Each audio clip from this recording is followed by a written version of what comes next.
We love ourselves so much so that we can't deny ourselves. Jesus says, this is not my will for you. Let go of it.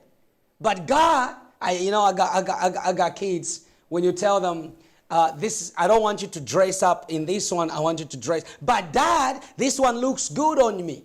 I said, yes, it looks good on you, but it may not be convenient to where we're going.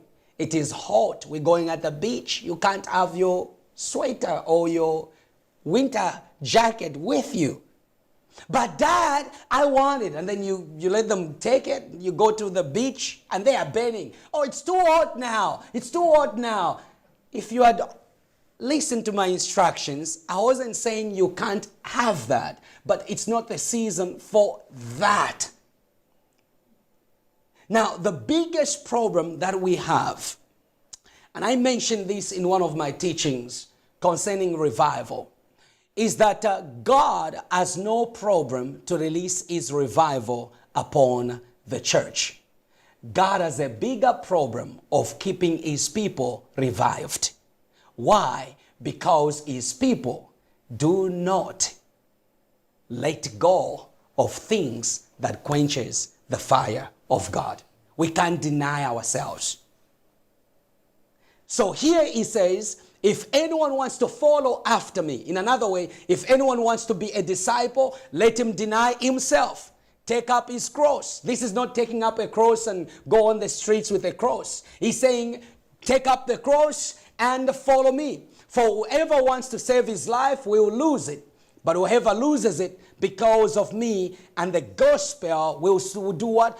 You will serve your life. In another way, with Jesus Christ, when you give up that nightclub lifestyle, I come from that background. I gave up that nightclub lifestyle. I gave up that kind of life. I thought I was losing from being cool because everybody thought of being cool, you have to side your pants right here. You got all healings and you are all in the nightclub and that lifestyle and everything else. I thought that was cool.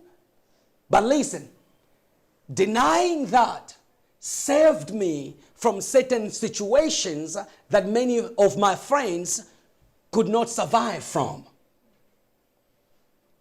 It looked like I was giving up a lot, but really I wasn't giving up a lot more than what Jesus gave up on the cross of Calvary. He paid for his life in order to redeem each one of us. So when we lose our life to Jesus Christ, guess what? We gain it.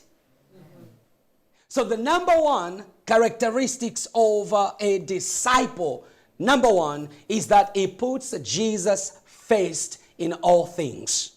Jesus becomes the center of everything.